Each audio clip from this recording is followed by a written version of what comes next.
Alors, Corinne Sombrin est musicienne, compositrice. Et en 2001, elle part en Mongolie pour travailler pour la BBC, pour aller enregistrer des rites chamaniques. Et l'expérience est qu'elle, au premier son du tambour, elle entre en transe. Et c'est le début d'une grande aventure qui va l'emmener d'abord à une très longue initiation avec une chamane là-bas en Mongolie. Mais la particularité de Corinne Sombrin, c'est peut-être qu'au retour, au lieu de faire ce que la plupart font, c'est-à-dire des rites chamaniques, des soins, etc., elle va choisir une voie qui n'est pas spécialement la voie la plus facile, c'est la voie de la recherche scientifique. Et donc elle va chercher des scientifiques qui sont d'accord de mesurer l'effet de la transe sur son cerveau, sur elle-même. Et elle va travailler avec plusieurs scientifiques, donc le professeur Florent Ry, qui va avec elle pouvoir éditer la première expérience, la première étude sur le thème de la transe cognitive. Et puis vont s'associer évidemment en cours de route plusieurs autres scientifiques, dont Francis Tollet, qui est là-bas, qui sera là aussi, et qui vont travailler avec elle. Aujourd'hui, les recherches prennent vraiment beaucoup d'ampleur. Elles sont même arrivées jusqu'en Belgique, puisque à Liège, d'où je viens, le professeur Steven Lorenz, qui est un neurologue de grande réputation, a commencé des recherches sur la transe cognitive avec Corinne Sombrin. Donc c'est le début des recherches, enfin c'est la continuité des recherches peut-être, mais ils vont vous en parler, ça prend vraiment une ampleur assez exceptionnelle. Donc je vais leur laisser la parole. Et je pense que c'est Corinne qui va d'abord commencer, puis il y aura un exposé de Francis. Et Francis, qui est aussi très particulier avec lui, non seulement c'est un grand scientifique, mais il a l'expérience, il a pu vivre la transe lui-même. Donc c'est un des scientifiques qui a vécu la transe, travaillé la transe, il a pu voir l'impact de la transe sur lui-même, et en même temps, il reste le scientifique pur. Voilà. Tout ce parcours m'a appris à quel point les savoirs ancestraux faisaient en sorte de nous rendre plus conscients. Et notre société occidentale a fait en sorte de nous rendre plus savants. Voilà. Donc aujourd'hui, il est temps de réunir ces savoirs ancestraux et la connaissance de l'Occident, qui est aussi intéressante. Alors je parlais de résilience inconsciente parce que je sortais d'un deuil, ça faisait 2 ans déjà, en 2001, et j'ai été poussée, comme souvent quand on a un choc psychologique, on est poussé à faire des gestes, à accepter des choses dont on ne comprend pas le sens et qui petit à petit prennent un sens. Voilà. Donc évidemment, il a fallu pas mal d'années pour que ça prenne un sens. Mais en 2001, je pars en Mongolie pour faire un reportage sur les mystères mongols. Voilà, c'est une émission pour la BBC qui s'appelle Heart and Soul. Et une amie mongole m'accompagne à la frontière de la Sibérie, là où vous voyez la flèche, parce que c'est là que se trouvent en 2020 la plupart des chamans. Pour avoir une idée de leur nombre, il y a une trentaine de chamans pour 3 millions d'habitants. C'est la proportion. En Mongolie, on ne décide pas d'être chaman, on est ici désigné par les esprits. Et donc, ça fait 0,001% de la population. Et comment sait-on qu'on est chaman? Tout simplement parce qu'on entre en transe au son d'un grand tambour, qui est celui-là, qui fait à peu près 1 mètre de diamètre. Et vous voyez là une chamane mongole, qui est de l'ethnie des Tsatan. C'est elle qui m'a formée après. Donc ce tambour a une fonction, il a la fonction de mettre le chaman en transe pour qu'il puisse accéder au monde des esprits. Alors ce monde des esprits, nous en tant qu'occidentaux, on a du mal à s'y faire. Moi, c'était un peu compliqué pour moi au départ. Mais eux s'adressent tout le temps à ce monde des esprits pour en obtenir des informations qui vont être utiles à la communauté et les ramener à la communauté. C'est ça le rôle essentiel du chaman. Et en fait, ce monde des esprits est là pour être le garant du maintien de l'harmonie dans le monde. C'est pour ça qu'on s'adresse à eux tout le temps, parce qu'il n'y a pas une vision égocentrée comme on a en Occident, c'est-à-dire c'est pas « je suis responsable de mon destin », bien sûr un petit peu, mais on est responsable de son destin à partir du moment où on prend la vie de l'ensemble et où on ne va pas créer des dissonances parce qu'on ignore les équilibres généraux.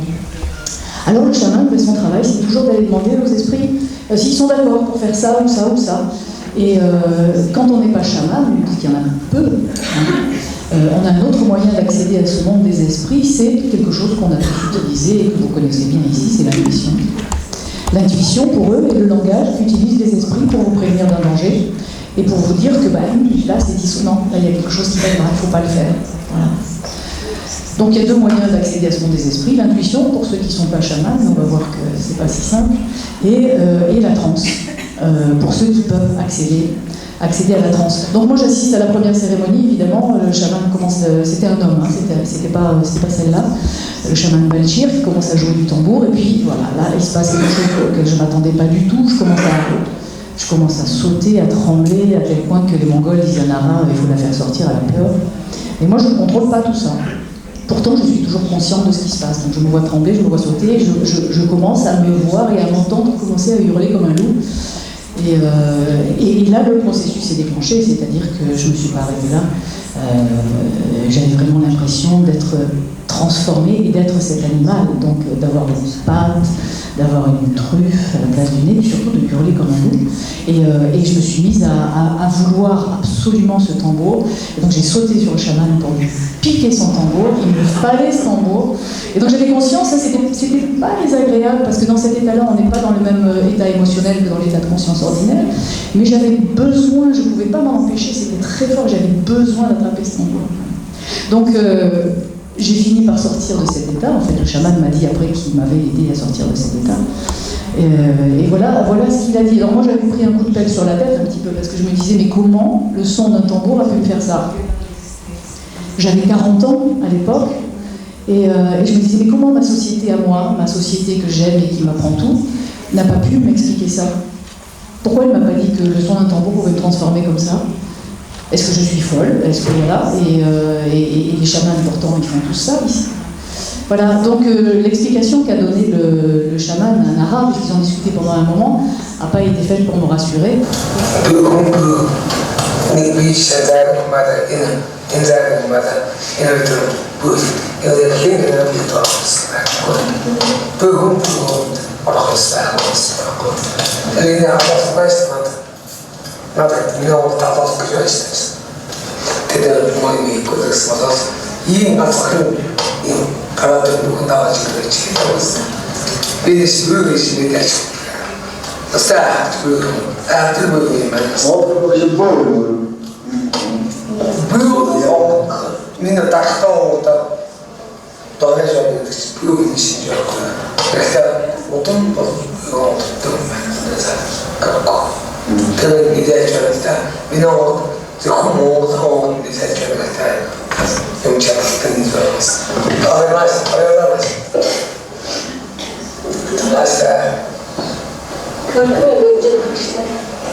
Voilà, c'est pas rassurant. Hein.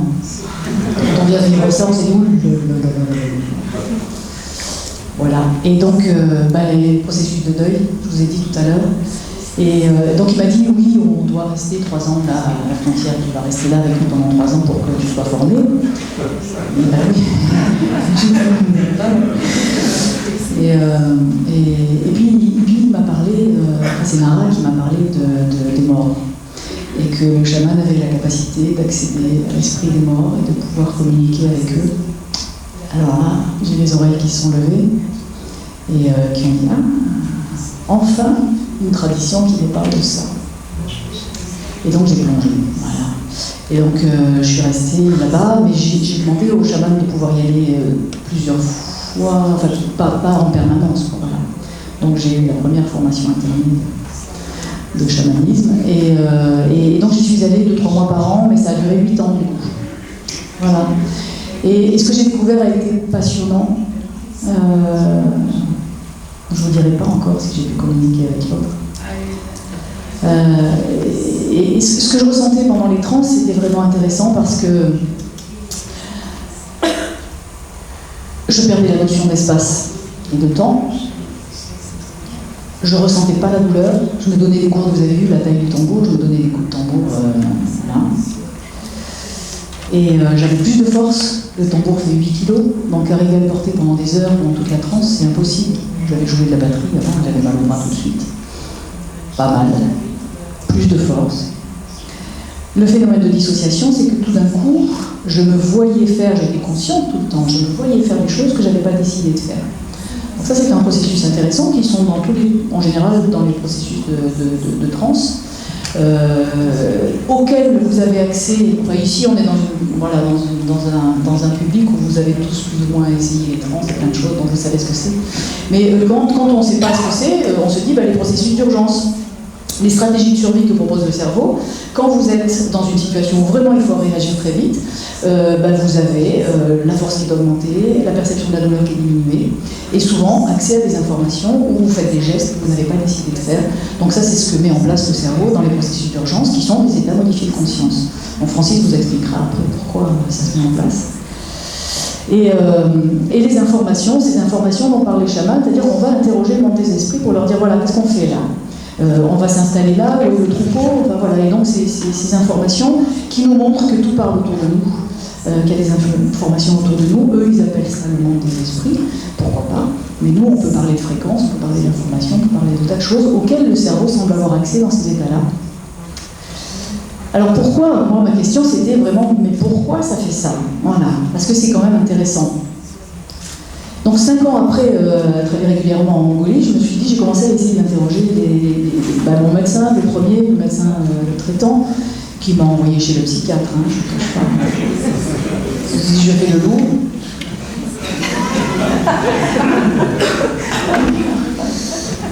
Alors j'ai fini par trouver des chercheurs qui étaient intéressés, qui connaissaient les états modifiés de conscience, dont Pierre Etévenon, qui est un ancien directeur de recherche de l'INSERM, à qui j'ai fait une démonstration et qui m'a dit, oui, effectivement, il se passe quelque chose, là, c'est sûr. Et le problème, c'était le tambour. Le tambour, parce que s'il m'a dit, si vous voulez qu'on mette des électrodes sur votre tête, il va falloir vous passer du tambour parce que les conditions d'enregistrement de l'électroencéphalogramme ne permettent pas de bouger dans tous les sens. Il me dit, les méditants, c'est facile, ils ne bougent pas. Mais oui, là, qui sautaient dans tous les sens. Et donc il m'a dit, il va falloir un peu calmer tout ça et puis vous passez du tambour. Donc je ne savais pas du tout à l'époque s'il était possible, parce qu'aucune tradition dans le monde ne va entraîner les gens à vivre une transe sans induction. Que ce soit la danse, la musique, les psychotropes. Et donc je ne savais pas du tout si c'était possible. Après, il y a des gens qui vivent des trans spontanées. Il n'y a pas forcément besoin de tout ça pour vivre des trans. Voilà, mais donc dans ceux qui ne vivent pas des trans spontanées, aucun n'apprend, il dure par la volonté. Donc je me suis entraînée, puis j'ai fini par y arriver. En fait, j'avais remarqué, chaque fois que j'entendais le son du tambour, je faisais des gestes. J'avais le nez qui remontait comme ça. Et donc en reproduisant ces gestes, ça a déclenché la transe. Donc j'ai été prête, et puis je suis allée au Canada avec un autre costume. Donc en fait, c'est le professeur Florent Henry à l'Alberta Hospital, qui est un hôpital psychiatrique, bien sûr. Et donc j'ai dû faire des démonstrations devant des tas de neuropsychiatres, psychiatres. Comme je savais auto-induire la transe, je me suis installée par terre et boum, j'ai induit la transe par la volonté. Alors là, forcément, en tant que médecin, ils ont comparé à des pathologies. Donc c'était méningite limbique, c'était phénomène de dépersonnalisation, même syndrome de personnalité multiple. Ouais. Et donc ils m'ont dit, on va régler ça avec le G, on va voir si tout va bien là-dedans. Mais ce qui les étonnait déjà, c'était que j'en revenais juste par la volonté, et qu'apparemment j'avais l'air normal. Il n'y avait pas de a priori. Donc on a fait les EEG donc j'ai déduit que la transe était capable de provoquer un apprentissage intuitif, c'est-à-dire que je savais faire des choses que je ne savais pas que je savais faire. Voilà. Donc comme chanter comme ça, comme contrôler la colonne d'air, toutes ces choses qui viennent spontanément, les gestes de tai chi, de qigong, tout ça vient spontanément. En fait, on a ça en nous, on a cette connaissance, ce ressenti des énergies qui se manifestent dans ces états sans avoir à les apprendre. Alors, est-ce qu'il se passait quelque chose dans le cerveau? Voilà, les résultats de l'EEG d'Edmonton montrent que effectivement, il y a une augmentation des puissances spectrales dans les zones que vous voyez là, par rapport à un groupe contrôle de 80 femmes dont on compare les tracés EEG. Donc déjà là, on a une première image de quelque chose qui se passe. En Francis va développer de façon plus professionnelle. Et donc ces recherches ont été faites en 2017, ces tests. Et en fait, il y a une publication scientifique qui a été faite. Il a fallu attendre 10 ans quand même avant que cette publication soit faite. Donc vous pouvez la trouver sur Internet avec l'analyse de tout ce qui a été fait. Et donc elle a été publiée en 2017. Et ce qui est le plus intéressant, ce que je trouve vraiment encourageant, c'est la conclusion de cet article. Parce qu'au départ, ils pensaient que c'était pathologique, bien sûr, mais après, ils ont conclu que non, c'était effectivement un état dissociatif, mais non pathologique, et qu'on pourrait envisager que la transe fasse partie des futurs outils de la psychiatrie. C'est la conclusion de cet article.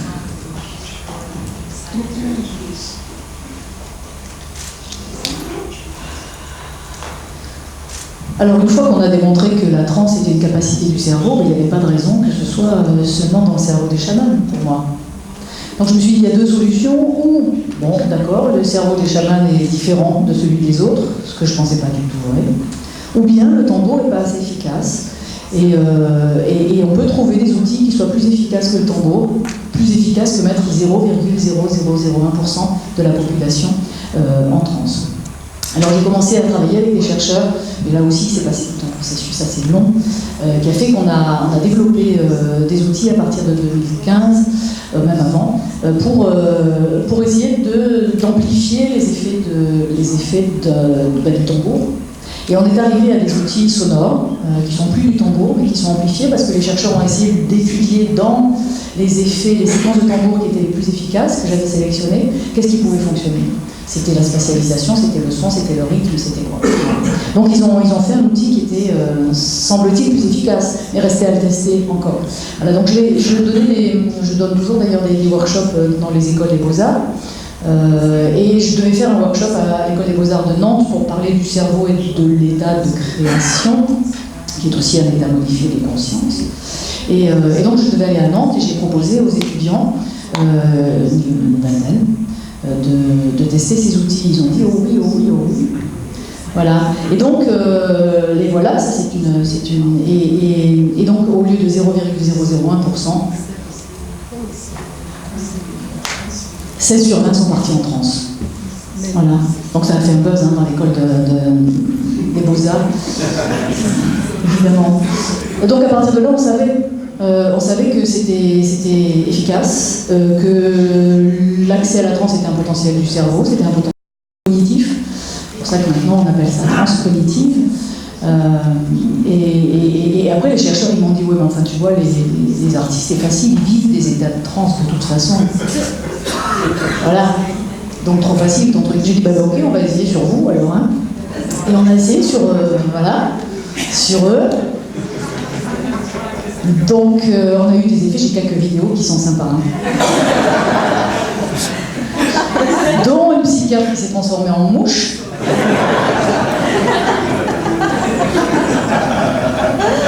Et qui a dit enfin, je comprends ce que vivent mes patients. Voilà, et donc on a continué avec des étudiants des Beaux-Arts et vous allez voir que le flot d'informations qui arrive pendant les trans est tellement puissant dans la vidéo que vous allez voir, il y a tellement de choses qui arrivent que l'étudiante elle est obligée d'utiliser les deux mains pour traduire ce qu'elle ressent. Et donc là vous allez voir, elle est débutante encore, hein, parce que les étudiants on leur apprend on le fait avec Martine Struzik d'ailleurs, on leur apprend à dessiner en transe, c'est-à-dire à maîtriser suffisamment la transe pour arriver à dessiner et à être en transe en même temps. Donc au début ce que vous allez voir c'est pas maîtrisé encore, vous allez voir que ses mains,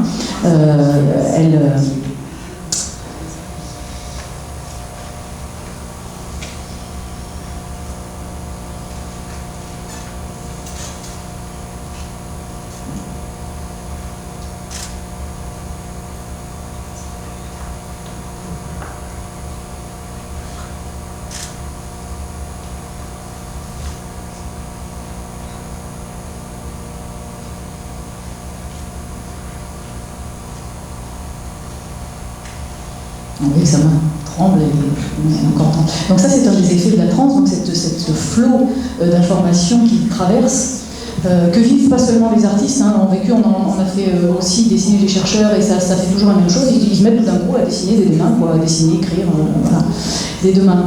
Alors là, vous allez avoir encore un dessin d'une étudiante qui essaie de traduire ce qu'elle ressent pendant la transe, les mouvements qu'elle ressent, et cet effet du temps sur le mouvement. Et elle commence, bien sûr, à essayer de dessiner ça. Et voilà le résultat quelques temps après. Voilà. C'est Garance Monziel. Et c'est, elle était très très émue quand elle a vu ça, parce qu'elle s'est dit là, j'ai réussi quelque chose. Et elle a dessiné en transe. Hein. Elle était, donc en maîtrisant les deux étapes, puisqu'on arrive à les maîtriser.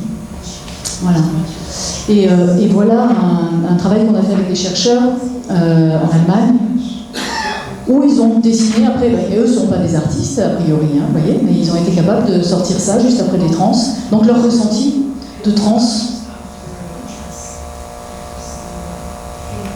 Voilà, puis là, ils regardent, ils se disent, mais c'est nous qui avons fait ça quand même. Voilà, donc ce processus de mise en relation avec une capacité de création se fait naturellement dans cette étape, puisque justement on enlève l'autocensure, on enlève tous les blocages qui sont dus à oh non, je ne sais pas dessiner. Hein. Voilà, donc ça c'est toutes les formations du coup qu'on met en place maintenant qu'on a démontré, parce que le résultat est toujours à peu près 80%. À la première écoute, qui écoute ces sons et qui vit un état de transe. Et au bout de 2-3 écoutes, il y a 90% qui arrivent à la transe. Il y a 5% qui restent réticents, environ. Et 5% pour qui c'est pas évident. Ils vivent des petits états de transe, mais encore pas beaucoup. Mais on n'a pas encore déterminé les raisons de tout ça. Il faudra faire une étude. Alors après, il y a la recherche fondamentale. Donc on avait commencé à Edmonton avec Florent Henry. Il a fallu un long temps pour trouver d'autres laboratoires qui voulaient bien étudier cette étape. Et dans la mesure où c'était plus un one case study, où j'étais plus le seul sujet à étudier, on a démontré que c'était chez tout le monde. Évidemment, les portes de la recherche se sont ouvertes, parce que étudier un seul cas, c'est pas très intéressant, mais savoir que c'est un potentiel en chacun de nous, alors là, ça devient intéressant. Donc c'est Martin Struzik qui est à l'origine de tout ça, qui nous a fait rencontrer des chercheurs de Liège, du CHU de Liège, dont Steven Loreis, et qui a été très intéressé. Lui, c'est un spécialiste de l'étude des états modifiés de conscience. Donc il a des données sur l'étude de la méditation, de l'hypnose, des expériences de mort imminente. Vous avez le... Ah ben non, ce sera au moment. Et donc Steven est intéressé par l'étude de la transe cognitive. Donc on a fait un premier protocole au mois de juin 2018, uniquement sur mon cerveau, où ils ont fait tous ces genres d'examens avec EEG, IRM, PET scan, stimulation magnétique transcrânienne, tout ça pour savoir et pour pouvoir classer la transe cognitive parmi les autres états modifiés de conscience et savoir en quoi c'est similaire et en quoi c'est différent. Donc ça, on aura la publication bientôt, mais elle n'est pas sortie encore, mais ça va sortir. Et ça, c'est quoi? Ah oui. Ah ben c'est une autre vidéo alors. Alors là, on va voir Francis. Je sais pas ce qu'on s'est dit, et les applications thérapeutiques. Alors, qu'est-ce qu'on en fait une fois que les gens sont en transe, à quoi ça sert? Bon, avec tout ce que je vous ai raconté, vous avez déjà une idée. Mais est-ce que les applications thérapeutiques de tout ça sont intéressantes? Voilà. Donc, la première fois qu'on l'a testé sur une pathologie, c'était avec Francis, qui venait d'avoir une compression médulaire et donc le bassin partiellement paralysé. Et je lui ai dit, écoute, t'es d'accord, on a mis ces outils au point, si tu veux écouter, on va voir si tu as une transe déjà, et puis qu'est-ce que ça fait. Alors vous allez voir sur la vidéo, parce qu'on filme tout bien sûr pour faire des archives de recherche, et sur la vidéo vous allez voir que son bassin va se mettre à bouger. Au début les gens s'agitent, on a l'impression que c'est désordonné, mais en fait ce sont des mouvements hyper complexes et hyper intelligents, et qui vont libérer la partie du bassin qui est bloquée. Et le corps a cette intelligence-là.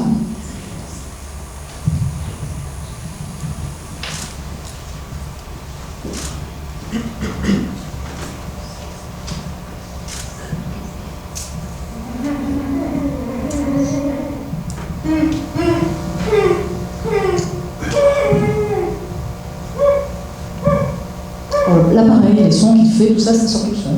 Et voyez le bassin?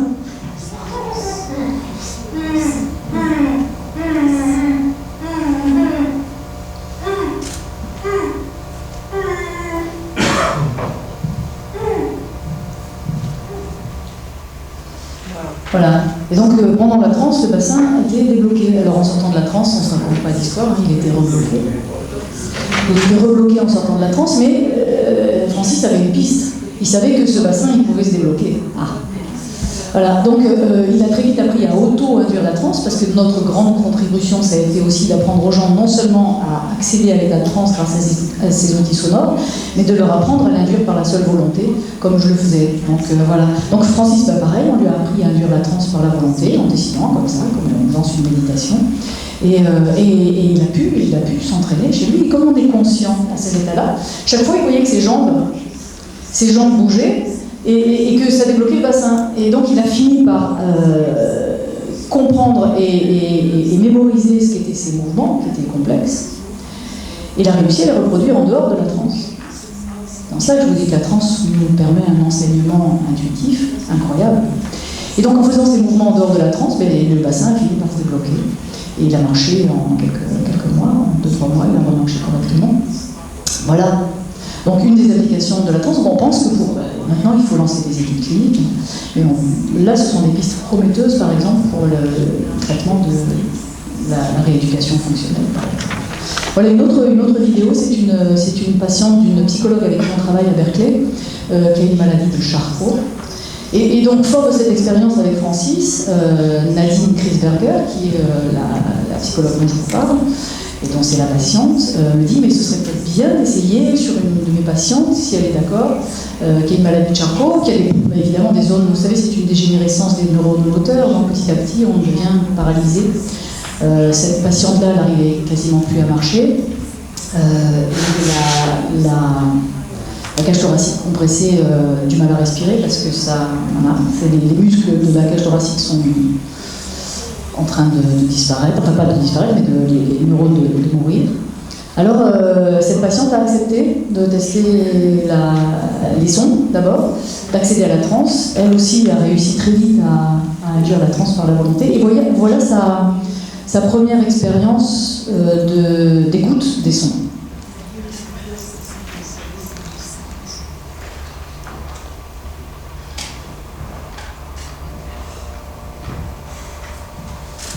Donc ALS, c'est la SLA en anglais, maladie de Charcot.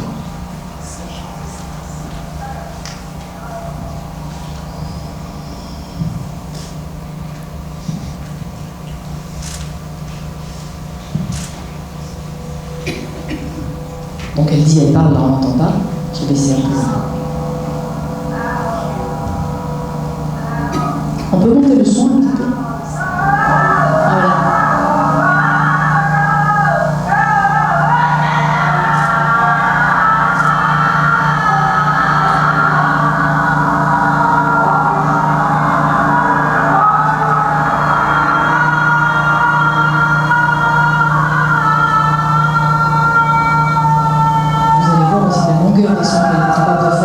Quelqu'un dont la capacité thoracique est diminuée.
this, when I was just laying there, I could just feel, I could see this tunnel, this opening that went right out into here. So I didn't scream, but I just had the sensation that when I opened my mouth, it would let stuff out.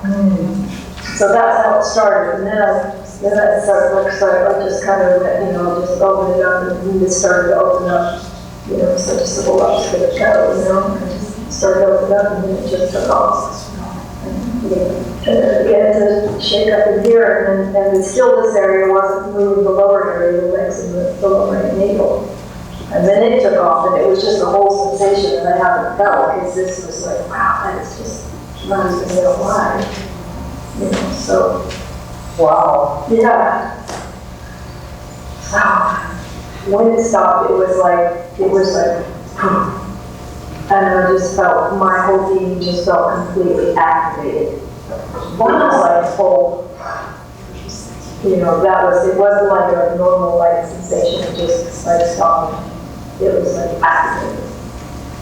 Wow. Yeah. Like the whole body? The whole body just felt like, that's the word that came for activated. Voilà le témoignage de cette femme. Alors pareil, en sortant de la transe, ça s'est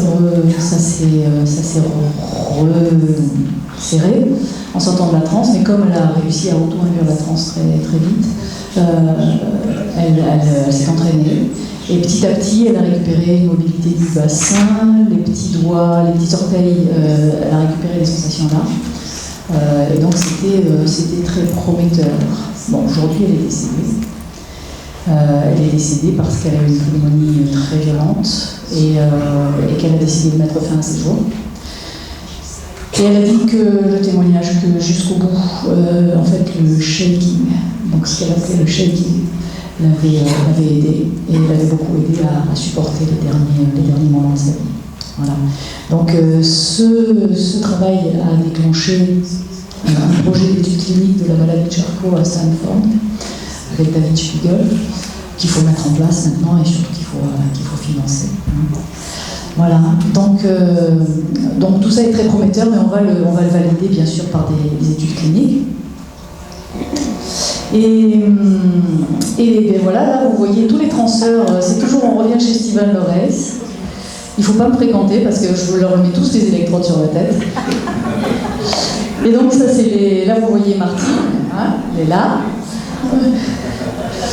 Donc on a réussi bien sûr à former plein de transeurs qui ont accepté qu'on leur mette des électrodes sur la tête pour faire un protocole de recherche qui pour la première fois va démontrer que la transe cognitive est un potentiel en chacun de nous et qu'elle n'est pas réservée seulement à une population qui s'appelle chaman. Donc ça on l'a fait au mois de juin. Et bien sûr ça va être publié, mais il faudra un peu de temps encore pour voir la publication. Voilà, je laisse la parole à Francis qui va vous expliquer toute la partie invisible.